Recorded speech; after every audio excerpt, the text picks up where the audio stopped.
எல்லோருக்கும் வணக்கம். நான் எல்லோரையும் அகல் கிச்சனுக்கு வரவேற்கின்றேன். நான் இன்றைக்கு வெள்ளிக்கிழமை என்றதால் குலசோறு ஒன்று செய்து காட்ட போகிறேன். இது இப்போ எங்களுக்கு தனித்தனியாக மரக்கறிகளை சமைச்சு கொண்டுக்க டைம் இல்லையென்று சொன்னால் நாங்கள் உடனடியாக செய்யணுமென்று சொன்னால் எல்லாத்தையும் போட்டு ஒன்றாக சேர்த்து சமைக்கிறது தான் குலசோறு என்று சொல்கிறது. நான் இப்போ அதுக்கு இதில் பார்த்தீங்கன்னு சொன்னால் குத்தரிசி, ஸ்ரீலங்காவில் சிவப்பு குத்தரிசி என்று சொல்கிறது. இதை நான் 1 மணி நேரம் ஊற வச்சிருக்கிறேன். அது ஏன் 1 மணி நேரம் ஊற வச்சிருக்கிறேன்னு சொன்னால் இந்த அரிசி அவிஞ்சு வாரத்துக்கு எனக்கு 2 மணித்தியாலம் பிடிக்கும். நான் அதால் 1 மணித்தியாலம் ஊற வச்சிருக்கிறேன். ஏண்டா அவிகிற நேரம் குறைவாக இருக்கும். அதுக்காண்டி தான் நான் 1 மணித்தியாலம் ஊற வச்சிருக்கிறேன்.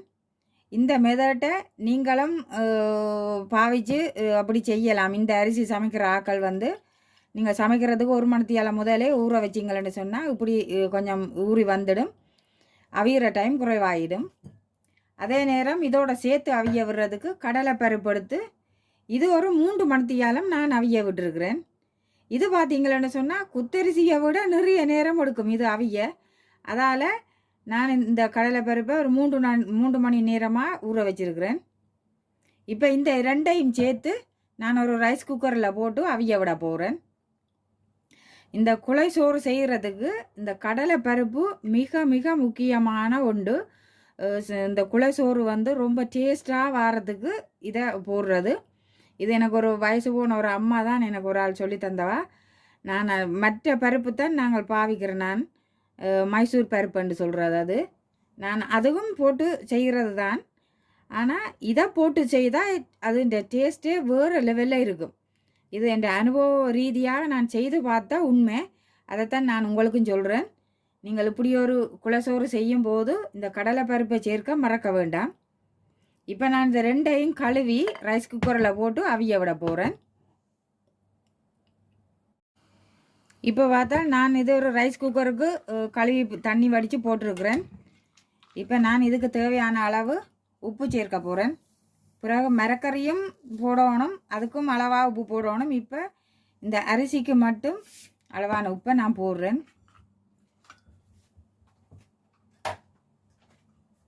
இப்போ இதுக்கு அளவான தண்ணி விடுகிறேன்.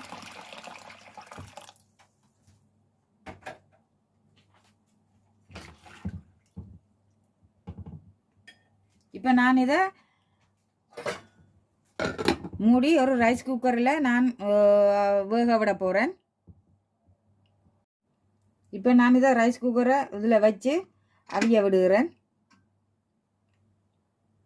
இப்போ இது அவிஞ்சு வர நேரத்துக்குள்ளே நான் மரக்கறி இதுக்கு என்னென்ன போடணுமோ வீட்டில் இருக்கிற மரக்கறியை தான் நான் போட போகிறேன்.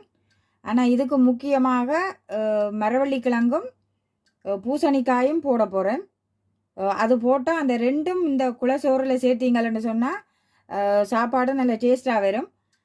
அதே மாதிரி நான் இப்போ மிச்சம் இருக்கிற மரக்கறிகளை சேர்த்து போடலாம். நான் இப்போ அந்த மரக்கறிகள் எல்லாத்தையும் வெட்டி எடுத்து அதுக்கு பிறகு வாரேன் இப்படியேண்டு காட்டுறதுக்கு. நான் இப்போ அங்கால அரிசி அவிஞ்சு கொண்டு இருக்குது. இப்போ இதுக்கு தேவையான மரக்கறியெல்லாம் வெட்டி எடுத்துருக்கிறேன். மரவள்ளிக்கிழங்கு, பூசணிக்காய் எதுவாக இருந்தாலும் போடலாம். எந்த விதமான பூசணிக்காய் இருந்தாலும் போடலாம்.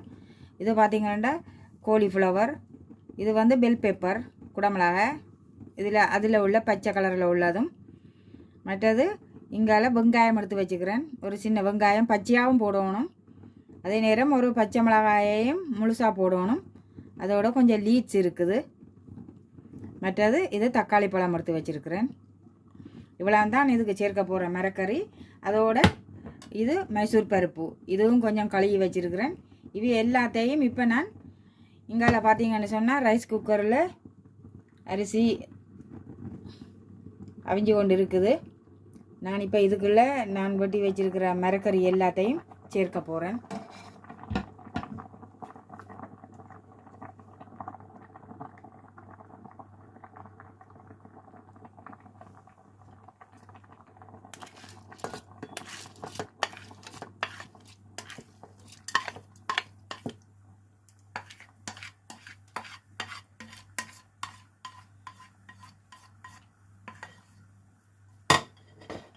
அதோட வெட்டி வச்சிருக்கிற மரக்கறிகள் எல்லாத்தையும் சேர்க்கிறேன்.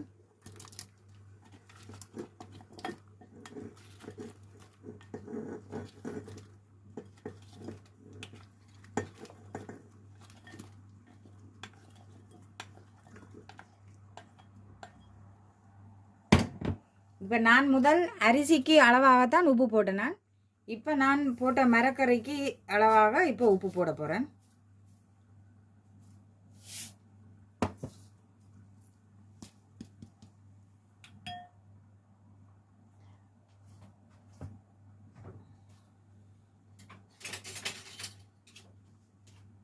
அதோட இதுக்கு தேங்காய் பால் கொஞ்சம் விட போகிறேன்.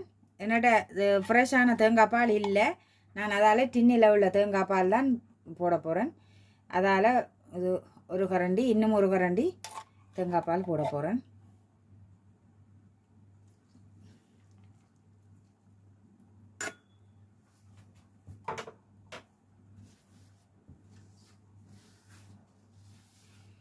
இப்போ இதை வடிவாக நான் மிக்ஸ் பண்ணி விட போகிறேன்.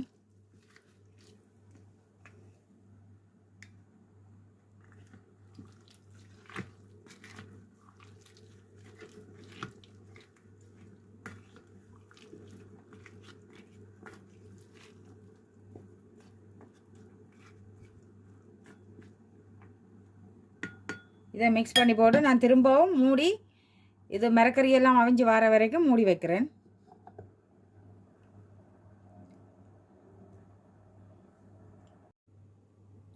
இங்கால ஒரு அடுப்பில் ஒரு பாத்திரம் வச்சுருக்கிறேன்.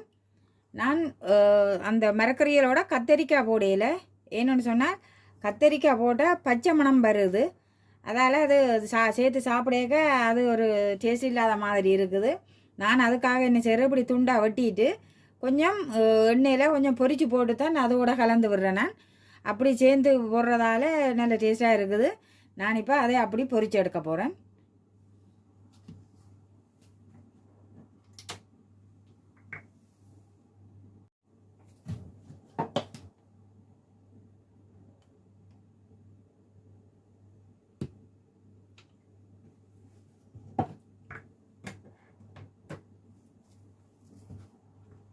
இப்போ நான் கத்தரிக்காய் அதுக்குள்ளே போட்டு பொரிக்க போகிறேன்.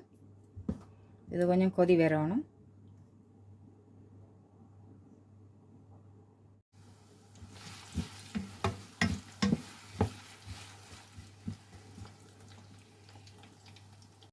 நான் கத்தரிக்காய் பொரித்து எடுத்துட்டேன். இப்போ அதே எண்ணெயில் அப்பளம் பொரித்து எடுக்க போகிறேன்.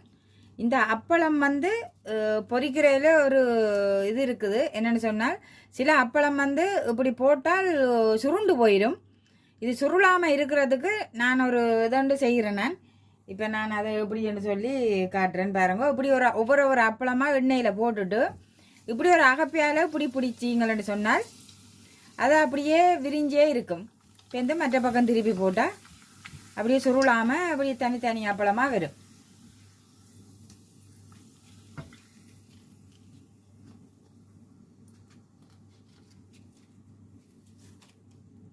நான் இன்னும் ஒன்று அப்படி செய்கிறேன்.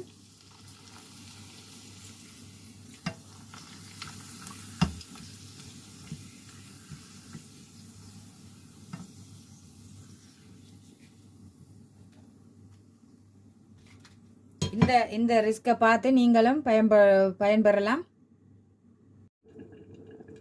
இப்போ அரிசி அவிஞ்சு மரக்கறியெல்லாம் சேர்ந்து அவிஞ்சு வந்துட்டுது. நான் இந்த நேரத்தில் கொஞ்சமாக மஞ்சள் தூள் சேர்க்கிறேன்.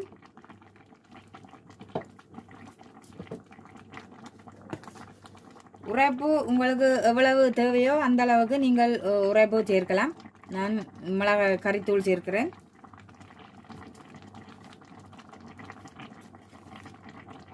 அதே நேரம் அரை கரண்டி கரம் மசாலா தூள் போடுறேன்.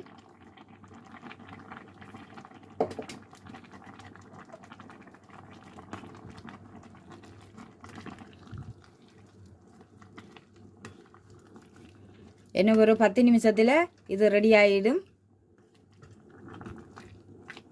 இப்போ இந்த தூள்கள் எல்லாம் சேர்ந்து ஒரு 10 நிமிஷத்தில் அவிஞ்சு வந்துடும்.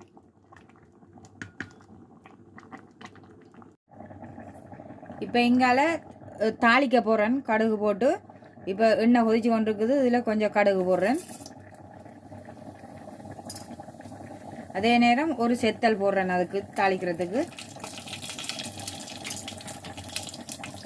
இதில் ஒரு பெரிய வெங்காயம் ஒன்று வெட்டி வச்சிருக்கிறேன். இப்போ இதை போட்டு இதோட தாளிக்க போகிறேன்.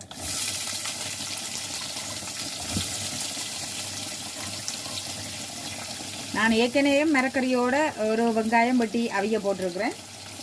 இது வந்து தாளித்து போடுறது. தாளித்து போட்டால் டேஸ்டாக இருக்கும், இன்னும் கூடுதல் சுவையாகவும் இருக்கும்.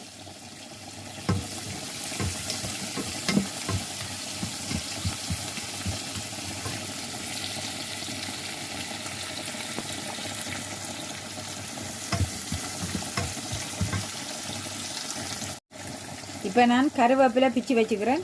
அதையும் போட்டு இதோட வதக்க போகிறேன். இது வதங்கினா பிறகு அதுக்குள்ளே அப்படியே கொட்டி விடுறது தான்.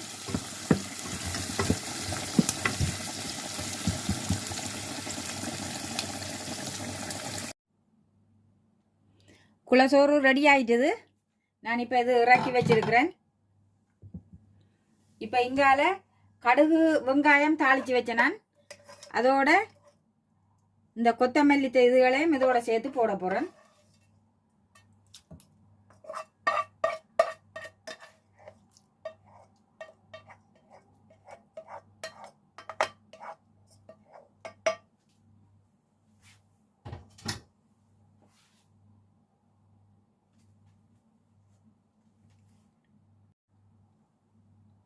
இதில் கத்தரிக்காய் பொரிச்சு வச்சேன் நான்.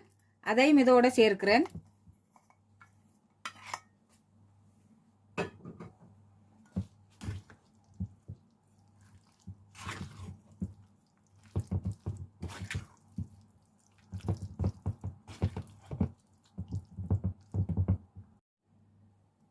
இதோட கொஞ்சம் புளி கரைச்சி வச்சுக்கிறேன். இதையும் சேர்க்க போகிறேன். இவ்வளவுதான். இதை வடிவாக மிக்ஸ் பண்ணி விட்டா சரி.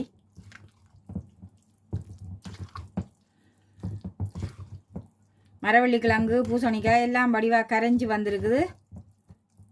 கடலை பருப்பும் எல்லாம் வடிவாக அவிஞ்சு வந்துட்டு இதில் வாசனையே நல்லா இருக்குது.